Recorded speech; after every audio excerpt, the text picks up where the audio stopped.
ఏపీలో శాంతి భద్రతలపై శ్వేతపత్రం విడుదల వాయిదా పడింది. అసెంబ్లీలో శ్వేతపత్రాలు విడుదల చేయాలని ప్రభుత్వం నిర్ణయించింది.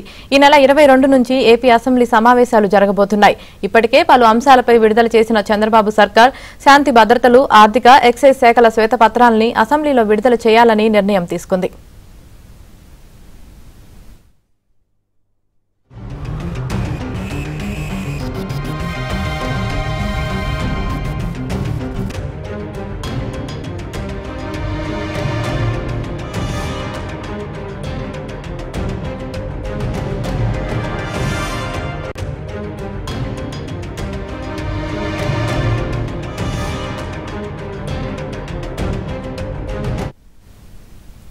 ఏపీలో శాంతి భద్రతలపై శ్వేతపత్రం విడుదల వాయిదా పడింది. ఇదే విషయానికి సంబంధించి మరింత సమాచారం మా ఏపీ బ్యూరో చీఫ్ రామారావు అందిస్తారు. రామారావు.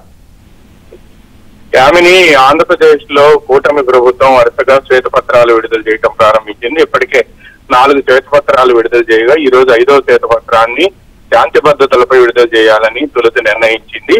అయితే ఈ నెల 22వ తేదీ నుంచి అసెంబ్లీ సమావేశాలు ప్రారంభం అవుతుండటంతో ఈ శ్వేతపత్రాలు ఏవైతే 3 ఇంకా విడుదల చేయాలనుకున్నారో వాటిని రేపు అసెంబ్లీలో విడుదల చేయాలి అని చెప్పి నిర్ణయించారు. ఇప్పటికే కూటమి ప్రభుత్వం అధికారంలోకి వచ్చిన తర్వాత ఆంధ్రప్రదేశ్ జీవనాడిగా పేరుగాంచిన పోలవరం, ఆంధ్రప్రదేశ్ కళల రాజధాని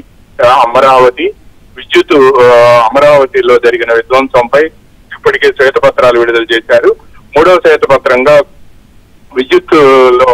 విద్యుత్ రంగంలో ఎదుర్కొంటున్న సంక్షోభంపై 3వ శ్వేతపత్రాన్ని విడుదల చేశారు. 4వ శ్వేతపత్రం ప్రకృతి వనరులను ఏ విధంగా దోచుకున్నారు అనే అంశానికి సంబంధించి 4వ శ్వేతపత్రాన్ని విడుదల చేశారు. ఈ రోజు 5వ శ్వేతపత్రంలో గత 5 సంవత్సరాల నుంచి రాష్ట్రంలో జరిగిన అరాచకం, అంటే 2019 నుంచి 24 వరకు రాష్ట్రంలో అరాచకాలు, శాంతి భద్రతలు దెబ్బతినటం, అక్రమ అరెస్టులు, వేధింపులు, అదేవిధంగా బాధితులపైనే హత్య కేసులు పెట్టడం, ఇటువంటి సంఘటనలు కోకొల్లలుగా జరిగాయి.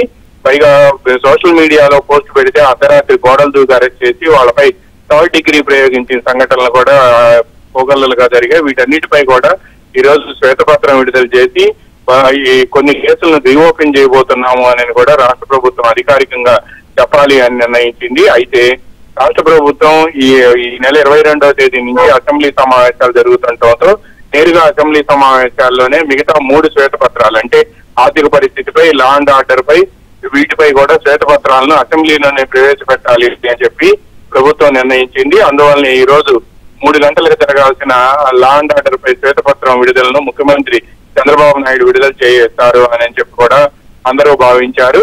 అయితే ఈ శ్వేతపత్రం విడుదలను వాయిదా వేయాలి అని నిర్ణయించింది. 22వ తేదీ నుంచి జరగబోయే అసెంబ్లీ సమావేశాల్లో మొదటి రోజున ఉభయ సభలను ఉద్దేశించి రాష్ట్ర గవర్నర్ ప్రసంగం, ఆ మరుసటి రోజు ల్యాండ్ టైటిలింగ్ యాక్ట్ రద్దుకు సంబంధించిన బిల్లును శాసనసభలో పెట్టి ఆమోదించబోతూ ఉన్నారు. ఆ మరుసటి రోజు మిగతా 3 శ్వేతపత్రాలను విడుదల చేసి వీటన్నిటిపై కలిపి అసెంబ్లీలో చర్చించాలి అని